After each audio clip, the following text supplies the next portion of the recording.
Wait, there's the lighthouse. I'll be safe if I can make it there. I hope. Please let me make it there.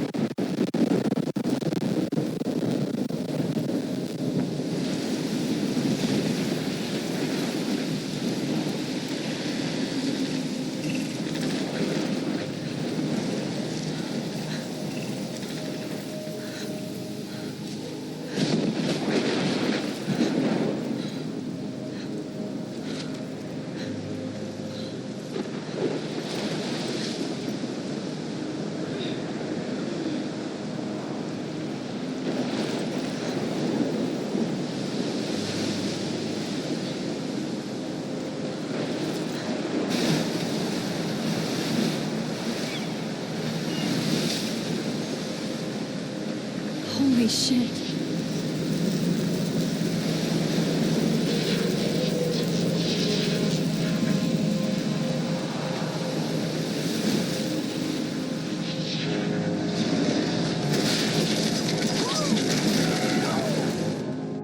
Whoa. That was so surreal. Famously called film Little Pieces of Time. But he could be talking about photography, as he likely was. Okay. I'm in class. Everything's cool. I'm okay. From light to shadow. From color to chiaroscuro. Now, can you give me an example of a photographer who perfectly captured the human condition in black and white? I didn't fall asleep, and that sure didn't feel like a dream. Bueller? Weird. Diane Arbus. There you go, Victoria. Why Arbus? Because of her images of hopeless faces. You feel like totally haunted by the eyes of those sad mothers and children. She saw humanity as tortured, right? And frankly, it's bullshit. Shh, shh, shh, shh. Keep that to yourself. Seriously, though, I could frame any one of you in a dark corner and capture you in a moment of desperation. And any one of you could do that to me. Isn't that too easy? Look at this crap. How can I show this to Mr. Jefferson? I can hear the class laughing at me now.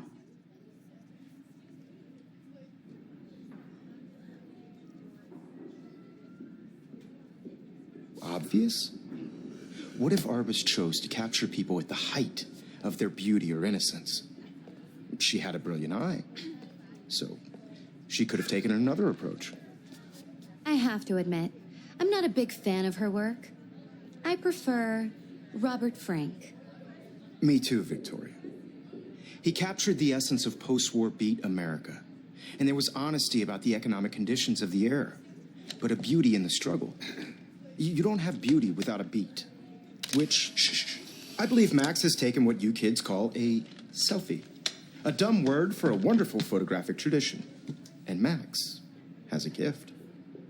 Of course, as you all know, the photo portrait has been popular since the early 1800s. Your generation was not the first to use images for selfie expression. Sorry, I couldn't resist. The point remains that the portraiture has always been a vital aspect of art and photography for as long as it's been around. Now, Max, since you've captured our interest and clearly want to join the conversation, can you please tell us the name of the process that gave birth to the first self-portraits?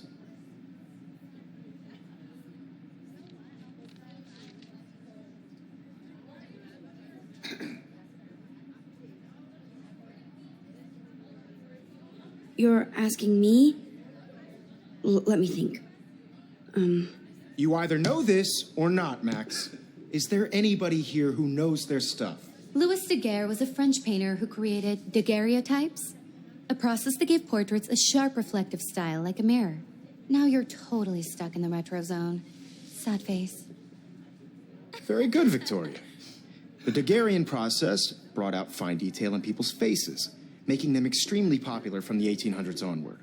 The first American daguerreotype self-portrait was done by Robert Cornelius. You can find out all about him in your textbook, or even online. And guys, don't forget the deadline to submit a photo in the Everyday Heroes contest. I'll fly out with the winner to San Francisco, where you'll be feted by the art world. It's great exposure, and it can kickstart a career in photography. So Stella and Alyssa, get it together. Taylor, don't hide. I'm still waiting for your entry, too. And yes, Max, I see you pretending not to see me.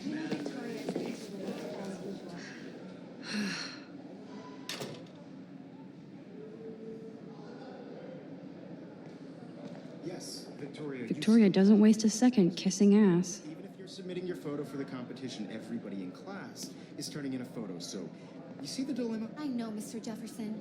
I just worked so hard on the shot, and I'm sure you know what it's like to be consumed by your work.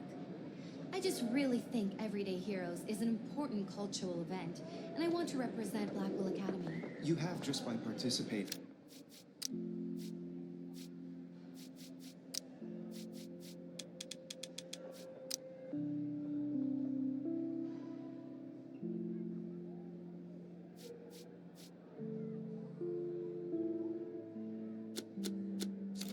By putting yourself out there in the world. Now, no matter who wins, this is just a bump on a bigger road. I don't want anybody to feel excluded from this process, but I also want everybody to know that this photographic world is not for everybody. I had my moment in the camera eye, and everybody should have that chance. I only want to share whatever gifts I have with the world.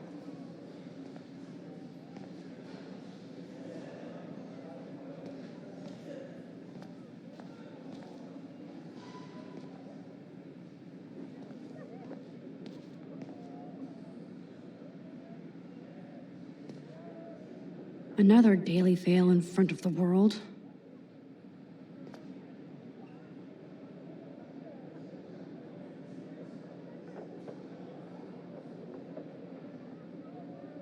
Excuse me, Mr. Jefferson, can I talk to you for a moment? Yes. Excuse you. No, Victoria. Excuse us. I'd never let one of photography's future stars avoid handing in her picture.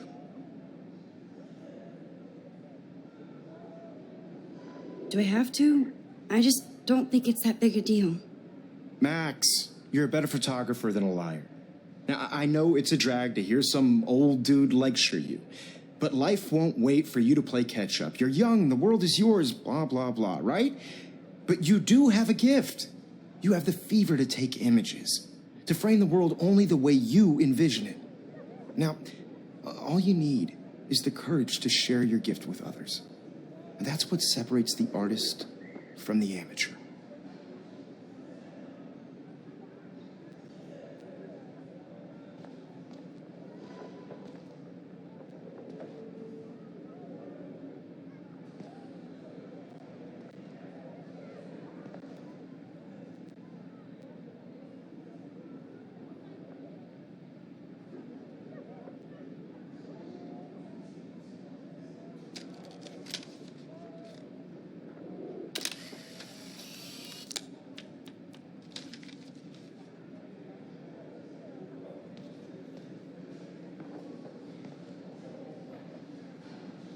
I should have known. She'll have better equipment than Blackwell.